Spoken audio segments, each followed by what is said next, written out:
Con la explicación del código es importante conocer las carpetas principales de nuestro backend. Entonces, tenemos los controllers que tendrán todos los endpoints necesarios. Tenemos los objetos de transferencia de datos. Tenemos los modelos que contienen el esquema para la base de datos, el repositorio encargado de la comunicación con la base de datos y los servicios que van a manejar la lógica de negocio. Este es un diagrama de secuencia que ejemplifica el proceso que se sigue.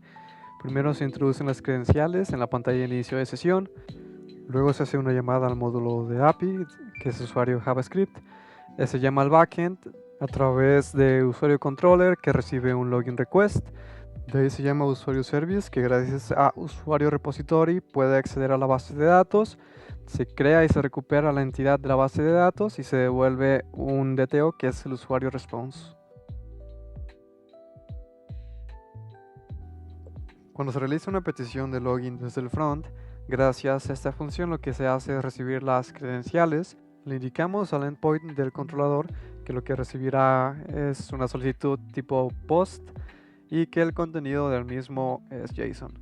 Si el código que recibe la respuesta no es de éxito, entonces lanzaremos un error genérico, y en caso de que sí sea correcto, entonces utilizaremos una variable para poder almacenar datos que posteriormente utilizaremos para el almacenamiento local dentro del navegador, como por ejemplo el token que es simulado, el ID y el nombre del usuario. El controller recibe una cadena JSON que se deserializa y se convierte en un DTO, que en este caso es el login request, el cual contiene el correo y la contraseña. De ahí se llama la función login de usuario service, la cual ya tiene toda la lógica. Creamos un usuario para poder acceder al método del repositorio, que es find by email, que es de tipo optional, ya que nos permite manejar la ausencia de algún valor, de manera que en el método que tiene usuario service podemos lanzar la excepción de esta manera. De ahí comparamos el hash de la contraseña del request con el hash de la base de datos y devolvemos un DTO usuario response. Aquí vamos a ver cómo se crea un pedido desde el backend. Primero, el JSON enviado desde el frontend llega al pedido controller en el método de crear pedido. La línea postMapping es una notación de mapeo de rutas. Esto abre el puerto para recibir las peticiones post que vengan de la URL API pedidos. En la siguiente línea, en la parte de request body, pedido request es una inyección y deserialización automática. Spring Boot toma el texto JSON que llegó de internet y lo vuelca dentro del molde Java, que es pedido request. Como se puede ver en esta clase pedido request, son exactamente los mismos datos que se envían del frontend, por lo que solamente se vuelca el JSON en este molde. Volviendo al pedido del controller, esta línea en la parte de pedido service.crear pedido request es una delegación de responsabilidad. El controlador pasa los datos limpios al servicio. Pasamos ahora a la clase pedido service. Esta línea transactional es una configuración de transacción de base de datos. Garantiza que todo lo que pasa por este método es uno para todos y todos para uno. Si falla la línea, se deshacen todos los cambios anteriores automáticamente. Ahora, dentro de public pedido crear pedido, lo primero que se hace es validar al usuario con la línea usuario repository.findById. Esto es una consulta al repositorio de usuarios. Verifica que el usuario realmente existe en la base de datos. Es una validación de integridad referencial. Lo siguiente que se hace en la línea pedido igual new pedido es la instanciación de la entidad padre, que es pedido. Crea un objeto en la memoria RAM y se le asigna al cliente, pero todavía no tiene ID ni detalles. Lo siguiente es procesar los detalles. Para esto se ocupa un for, que es pedido request.detailsRequest item request.productos. Este es un bucle de procesamiento que empieza a recorrer la lista de productos que pide el usuario. La siguiente línea plato igual plato repository.findById es una consulta de seguridad. Busca el plato dentro de la base de datos para obtener el precio real.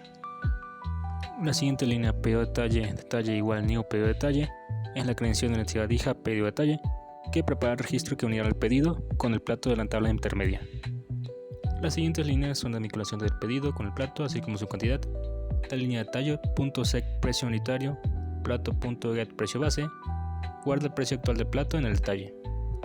La línea total calculado suma el costo del plato al total generado del pedido.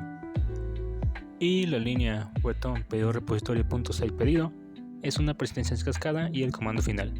Hibernate inserta primero el pedido, genera su ID y luego usa ese ID para insertar automáticamente todos los detalles en la tabla correspondiente.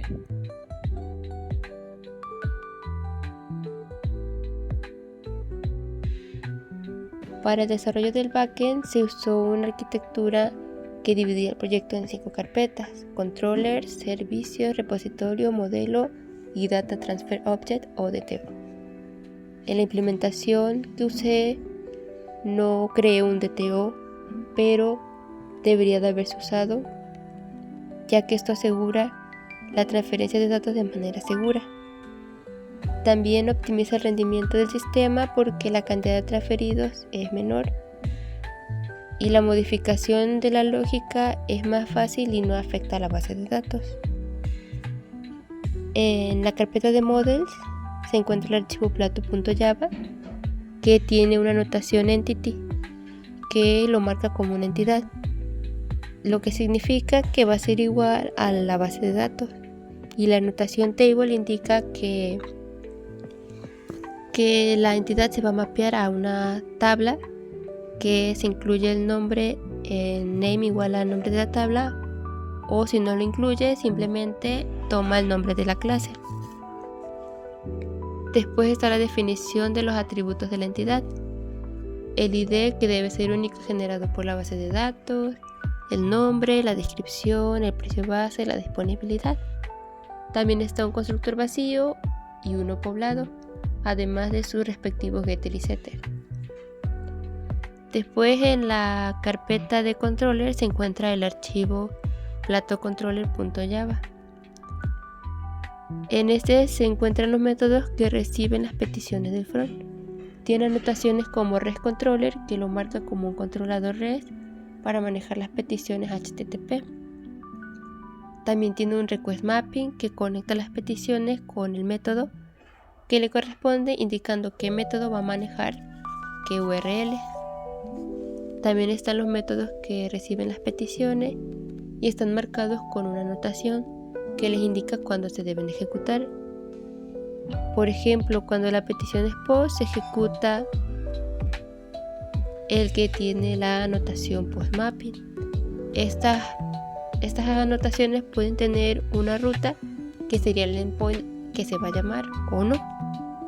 Algunos métodos regresan una lista de objetos plato y otros solo regresan una respuesta que contiene el resultado de la ejecución y el código de estado de la ejecución, por ejemplo 201, 404, que se genera con response entity. En estos métodos no hay funcionalidad, solo se encargan de llamar los métodos de service.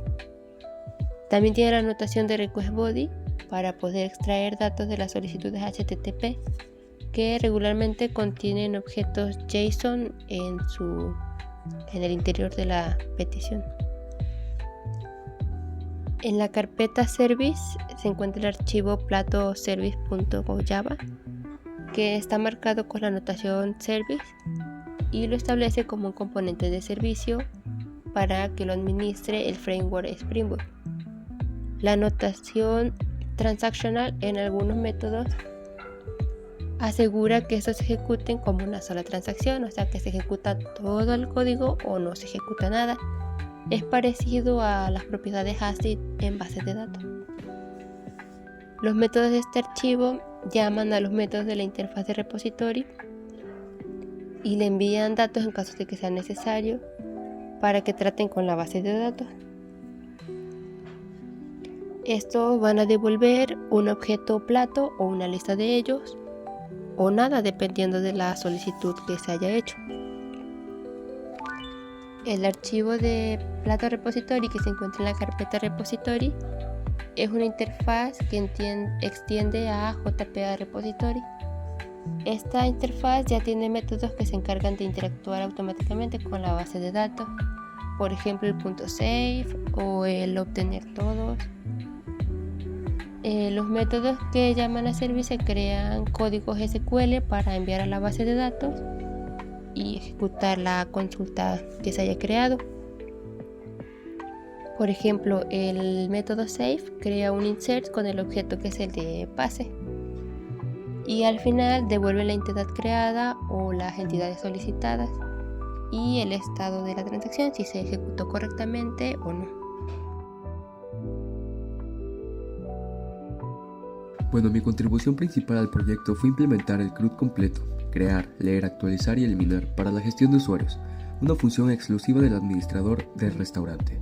Mi trabajo se enfocó en extender la funcionalidad de inicio de sesión y registro que ya existía. Para lograr esto, respeté la arquitectura segmentada que ya tenía el proyecto, trabajando principalmente en 4 capas dentro de mi backend de Spring. En la capa de Models utilicé nuestra entidad usuario.java. Esta es la clase que mapea directamente a nuestra tabla de base de datos.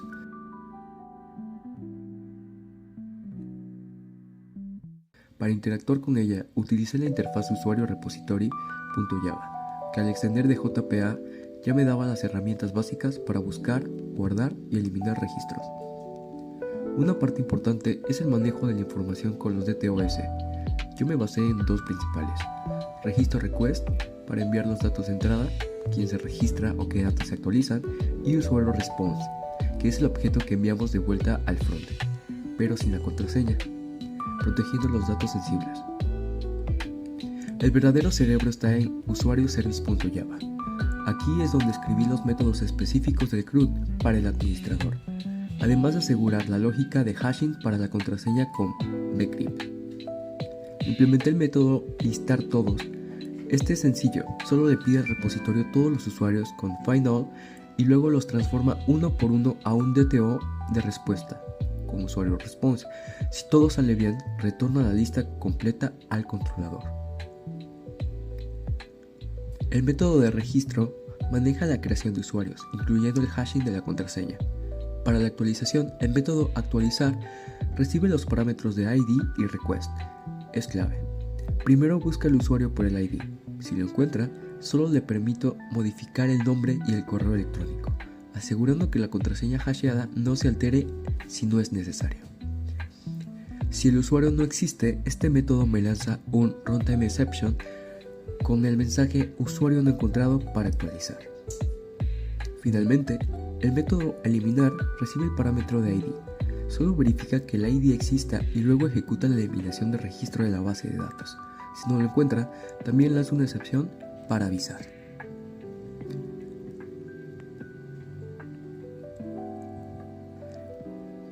En usuario-controller.java, convertí la lógica de los services en endpoints REST que el frontend puede usar. Añadí 3 rutas principales, todas bajo el prefijo API/usuarios. GetMapping, sin ruta extra, mapea a listar todos para obtener la lista completa. PutMapping recibe ID para actualizar. Usa la notación pathVariable para tomar el ID directamente de la URL. DeleteMapping recibe también ID para eliminar. También toma el ID de la URL.